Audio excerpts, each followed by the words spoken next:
Well, how you doing, guys? It is Wednesday. There's Cole.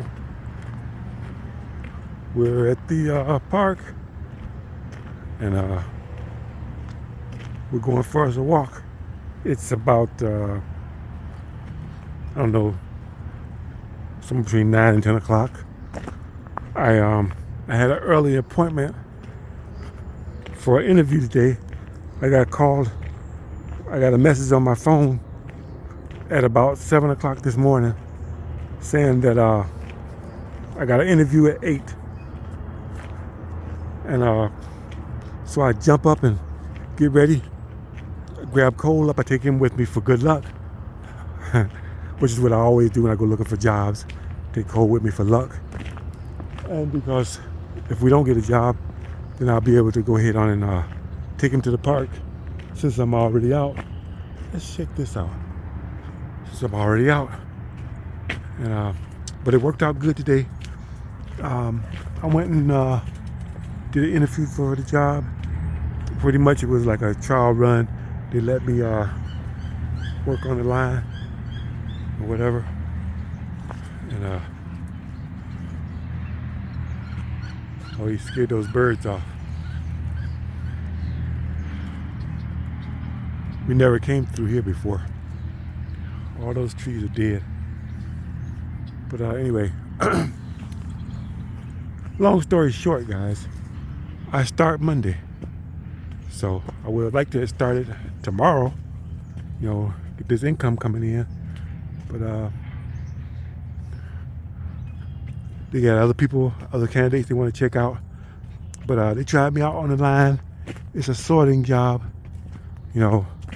a recycling center. I've done it before, years and years ago. It's only fitting that the first job I ever had where I was making some decent money in a factory will be my last job that I'll be retiring into, because I can see myself doing this for 2 years. It's doable, and there's plenty of overtime available, but not mandatory, which is beautiful. But for the first month or so, I'm going to be taking all the overtime I can get, and then I'll take it easy. But once I get my nest egg built back up again, because it's dwindling pretty low, so which is going to work out good. It's right on time. So I got a job starting Monday, making decent money, and I'll be back on the road again for getting myself together. Since I'm not working, I got plenty of time to go on walks and stuff and everything, but I ain't got no damn money to go camping or do nothing like that and whatever. I can't splurge, because any splurging money I use to do something like that, that'll be cutting into my savings and whatever, and I don't want to mess with that, because that's my nest egg, that's my preps, So once I'm working, I'll be making more money than I need to live off of, so I'll be able to start rebuilding my savings, and then the extra money I have left over from the overtime, I'll be able to go on trips and everything, time permitting. It's a big trade-off, guys. You make money, you're working your butt off, you're making good money, you can afford to do some stuff. But the thing is, you don't have time because you're so busy working, trying to keep the damn boss happy, in these jobs.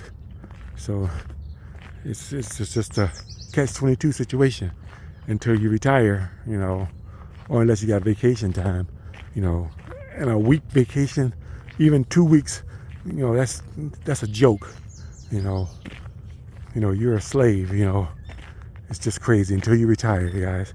And even if you got your own business, you're working your ass off on your own business. You're working harder on your own business than you would if you're working for somebody else. So there's no escape. There's no escape. Only escape is retirement. If you can do early retirement, that's the way to go. But The main thing to try to do is try to stay in good health. You know, your health is your wealth, guys. You know, nothing else matters. Your health, as long as you got your health, whatever. I'm taking care of myself. I got my health.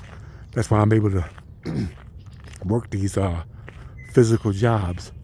You know, because these paper pushing jobs, which I never had.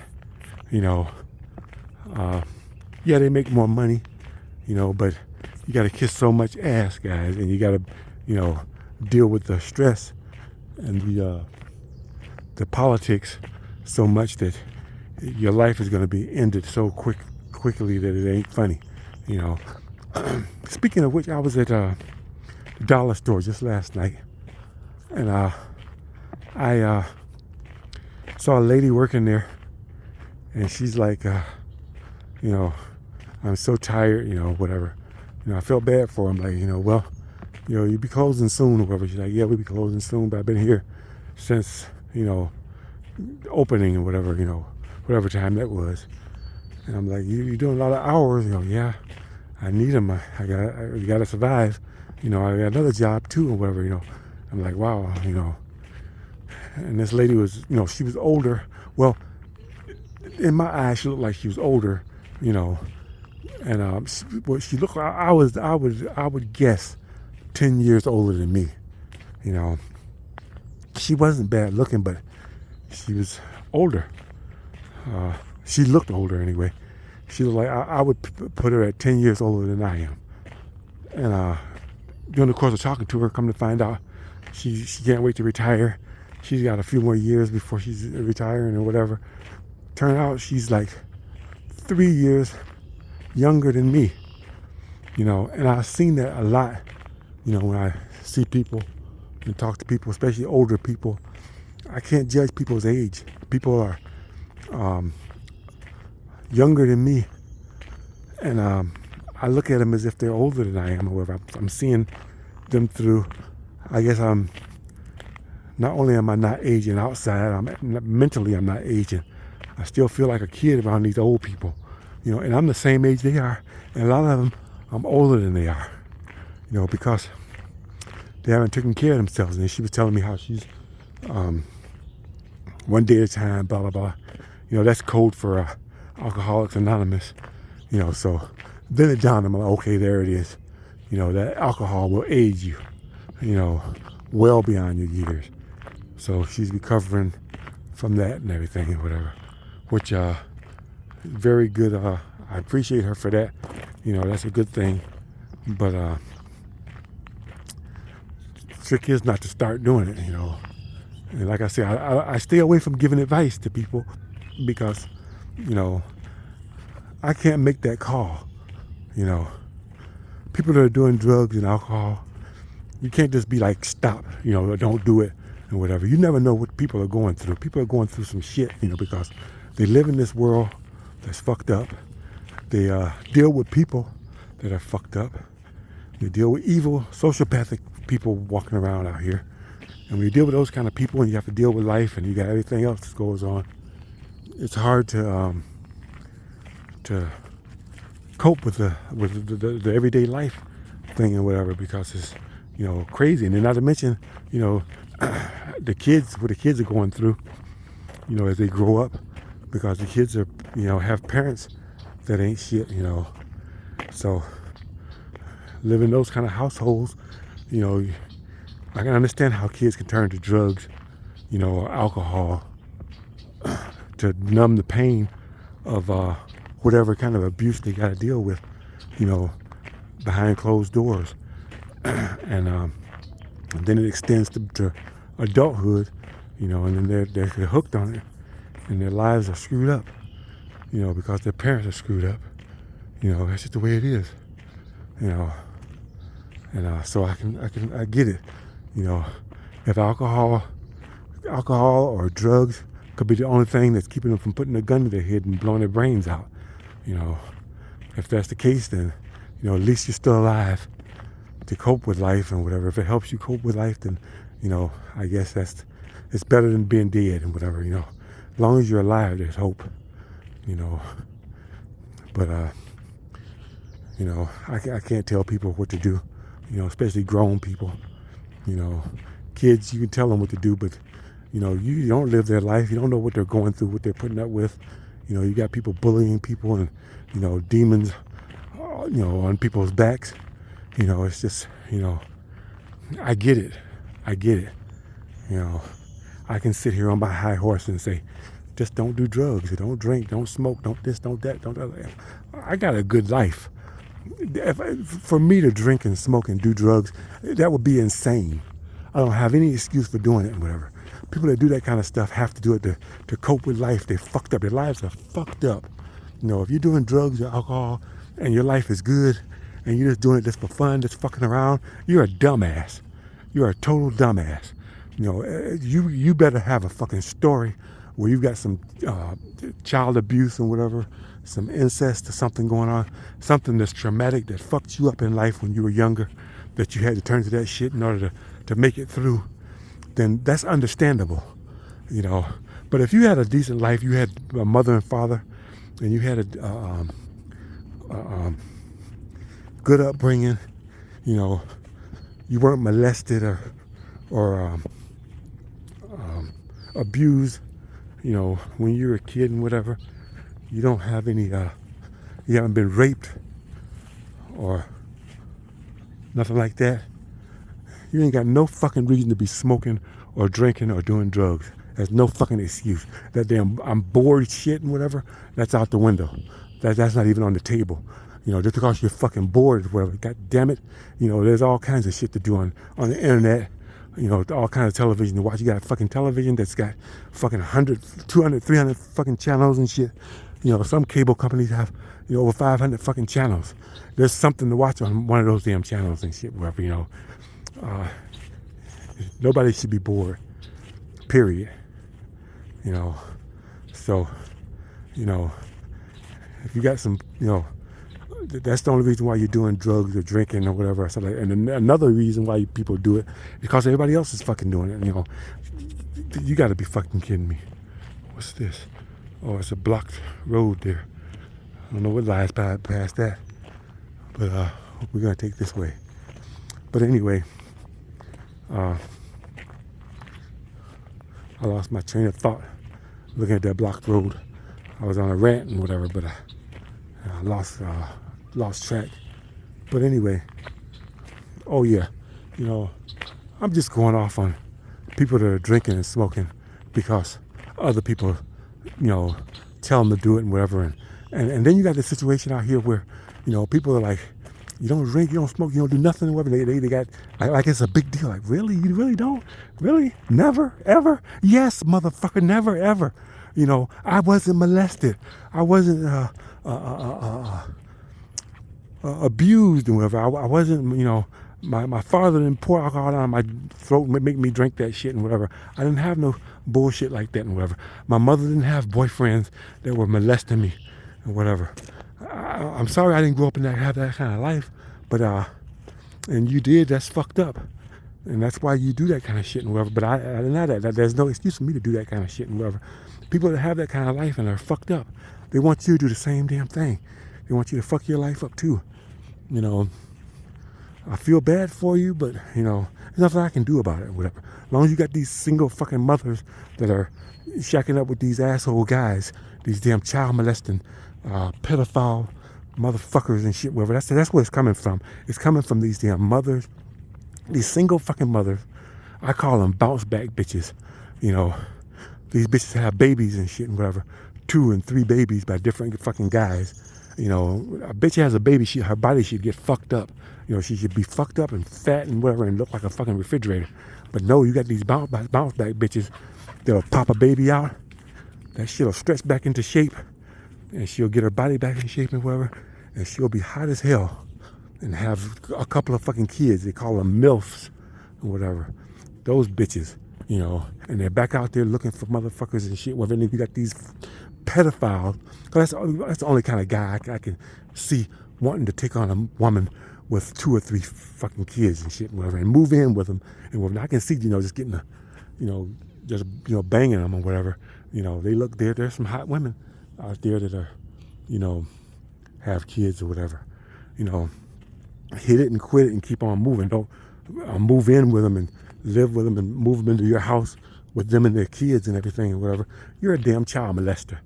That's the only person that's that stupid to do that, or some, you know, Dudley Do-Right son of a bitch and whatever. You know, you get those out here. Well, I don't mean to be that harsh on them, because those they're good guys. There's some good guys out there that will take on a mother with her kids, you know, because the woman's hot and whatever. And she's out of his league any other way. So he'll go ahead and deal with it. You know, my hat's off to you guys to take those kind of responsibilities. But most of these guys that take on these women with kids or whatever, they're fucking pedophiles and sociopaths, you know. And they treat the kids like shit. And then they molest the sons and daughters. They molest, you know, because they're some sick bastards, you know. And these women will get these guys and they'll take the damn guy's side against the kids, you know, because they really don't care. These bitches are sociopaths themselves, you know, so it's just fucked up. I didn't want this to be a rant. This is a good day. I got a job for Monday. Everything's good. Things are a little drier than they were yesterday. Got a hazy sun up there, but it's a sun nonetheless. It's not that hot. Good day. And I'm going off about these pedophiles and these damn single mothers that are producing all these sick-ass kids, you know, all these other sociopaths that are coming in the next generation. And don't even get me started on the fucking weed being legal. You know, just wait another 10, 15 years when these babies from these women and men that are smoking weed every day, you know, when these babies grow up to be 15, 16 years old, just wait and see what happens to society then. You know, I mean, that shit fucks with your brain and whatever. As it is now, we got the ADHD and all these other mental things where people have to have medication for. And that's because of weed and any other kind of drugs that are out there. The weed, the alcohol smoking, you know, and the women smoking and drinking while they're pregnant. And they say, you know, you got a kid with ADHD. Oh, surprise, surprise. You know, come on, give me a fucking break. You know, it's fucking bullshit. You know, I have to live in a society full of people like that. You know, it's just insane. You know, I almost find myself wishing for society to collapse so all these bastards will kill each other off. And then you'll have, there'll be no rule of law. You won't go to prison for blowing them away. Here comes a vehicle. Probably one of those, one of those vehicles that they're working here, keeping the grounds, you know, the grass cut and everything, the trails maintained. So, but anyway, we're doing our walk, you know. But if you have to drink, make it worth it. I can understand it if you had a fucked up life. Your life is fucked up. You know, you're thinking about putting a darn gun to your head and blowing your brains out. Before you do that, grab a bottle. You know, just grab a damn bottle before you blow your brains out. Or take a fucking hit. Take a long hit of something, anything, before you do that. Because as long as you're alive, there's hope. You know, and this is coming from somebody that don't drink and don't smoke and don't advocate for it and whatever. But if it comes to you killing yourself or taking a drink or taking a hit, you know, by all means, take that drink, take that hit, because I get it. I know how life feels, I know how bad it is, but I've been fortunate that my life hasn't been anywhere near bad enough for me to have an excuse for doing that shit. You know, nowhere near bad enough.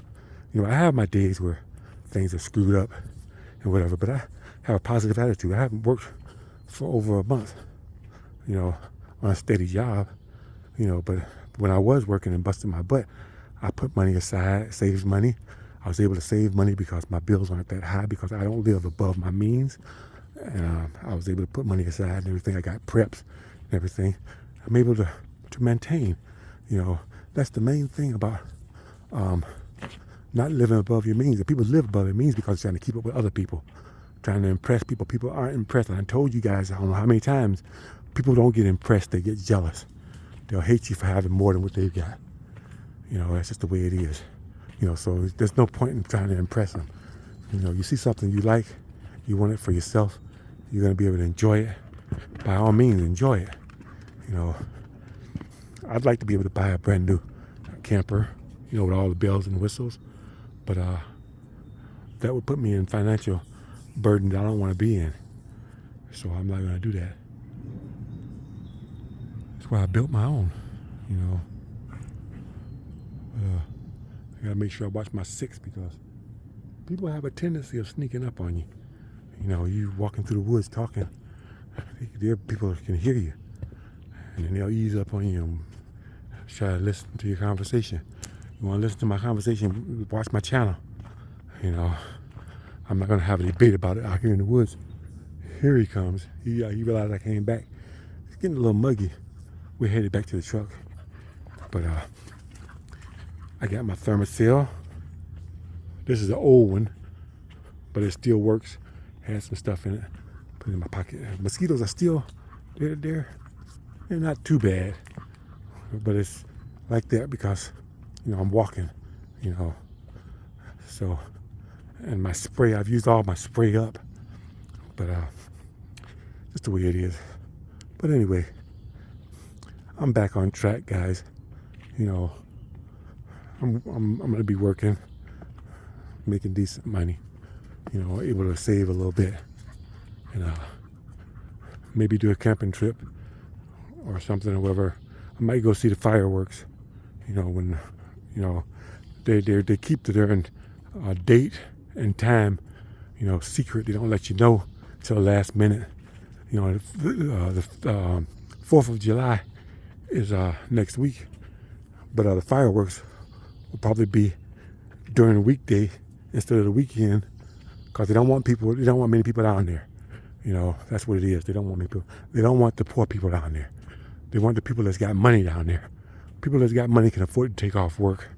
They can get time off. They can hang out until, you know, 1 o'clock, 2 o'clock in the morning on a weekday. You know, rich people can do that. Poor people can't do that because they got to go to work the next day. You know, it's all rigged because they don't want, you know, regular people down there. They want the people with money, whatever. You know, so it always catches me by surprise.